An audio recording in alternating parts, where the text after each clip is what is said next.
Hey guys, welcome to Mystery Diagnosis. Her stomach was distended. Danielle's stomach was round. She looked like she was pregnant as a baby. I wonder if it's a nutritional disorder. For people new on my channel that don't know about Mystery Diagnosis, the doctors give diagnoses, but like 2, 3, maybe 4 diagnoses are wrong, and the answer is towards the end. So the doctor could be like, oh, it's a hernia, and it turned out to be inflammatory bowel disease. What's causing Danielle's distended stomach? Her abdomen is filled with ascites, a catch-all term for any fluid that builds up between the abdominal wall and the internal organs. They speculate that the fluid has been slowly accumulating over the past 2 months, explaining why Danielle was gaining weight, even though she couldn't keep anything down.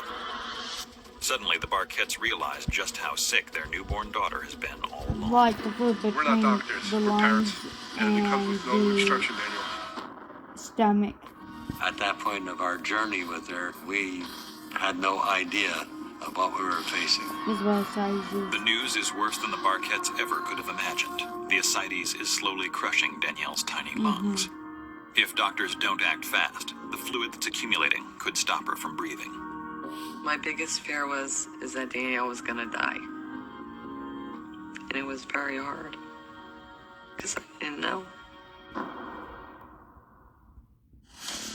The team rushes to drain the excess fluid by inserting a catheter into Danielle's tiny abdomen. But right away, the procedure seems to be working, and for the moment, Danielle is out of danger. They were able to stabilize her once they drained the fluid out of her stomach. Now that they have stabilized her, the team can focus on pinpointing what is causing the ascites.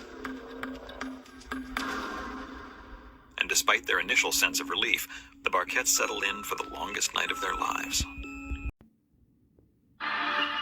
The next morning, when the doctors check in on their tiny patient, they're shocked by what they find. For the second time in 24 hours, Danielle's abdomen is full of the deadly fluid. Once again, the clock is ticking, and the medical team begins running a battery of tests in a frantic effort to figure out exactly what's going on. I had every specialist, resident come in and out of our room because they didn't know what was wrong with her. He immediately suspects that her liver is shutting down, causing the fluid to build up. The most common cause of ascites, certainly in adults, is from the liver.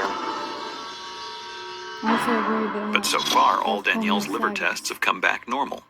Even though her typical tests of liver chemistries were not suggestive of a significant liver problem, the question was, could this be coming from the liver anyway? Could be some hiding. Determined to flesh out his hunch, he delves straight into Danielle's chart, scrutinizing every test they've run on her in the last 5 days. And it takes him only moments to notice one important test that has yet to be performed. The best liver test that we have to tell me is the liver working is a test of clotting. That had not yet been done. One of the most important functions of the liver is to create proteins that cause our blood to clot. Once the liver begins to fail, the proteins that need to be made to allow for normal clotting are no longer made, and so the blood clotting test will become abnormal. And just as Dr. Roche suspected, the test results are the first real breakthrough in the case. They were markedly abnormal, which was a sign to me she was in severe liver failure. This is the clue that Dr. Roche has been looking for, but the revelation also means that Danielle is sicker than anyone had ever imagined. The alpha-fetoprotein is a protein that comes about from damage to the liver. And normal alpha-fetoprotein in an infant may be several hundred. Hers was 77,000. And seeing that level of elevation is almost diagnostic. We were dealing with Thyroscinemia. Thyroscinemia is a genetic disorder caused by the lack of an enzyme needed to break down tyrosine, an amino acid that is found in most foods high in protein, like meat, eggs, and dairy. Infant formula, the regular formula. If patients with tyrosinemia continue to eat these proteins, toxic levels of tyrosine will build up in their system, poisoning their body. Every time Danielle ate, she made herself sicker. untreated tyroscinemia is uniformly fatal. So in a sense, the ascites did her a great service, because I don't know that we would be talking about Danielle the way we are today had she not gotten that swollen belly and sort of called attention to herself. Mm-hmm. All the pieces came together. I was relieved. At least I knew what I was dealing with. Rosh begins treating Danielle with an experimental new drug called nitazoxanide, or NTBC. After he was confident that it was tyroscinemia, he let us know that there was a company in Sweden that developed an experimental medicine that could help trick the liver in the processing of protein. Within days of the diagnosis, Dr. Rosh administers the first dose of NTBC, and almost immediately, Danielle's life begins to change. Once the NTBC, once the medication, which helps reverse the whole process, was given, within days she had a marked improvement. She was eating and her stomach wasn't holding fluid anymore.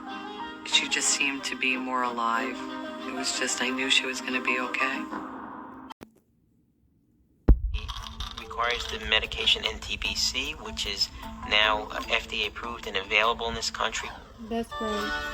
Today, Danielle is 12 years old. She's a seemingly normal 7th grader who has learned how to live with her disease.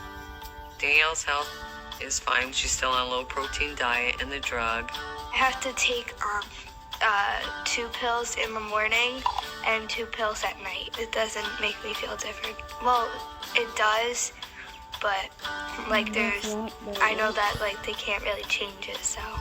I don't feel that this was a step backwards for us. I think this is a very special thing that happened to her because it can help other people. In a sense, she's writing her own book. Danielle and patients like her. I'll leave the video here.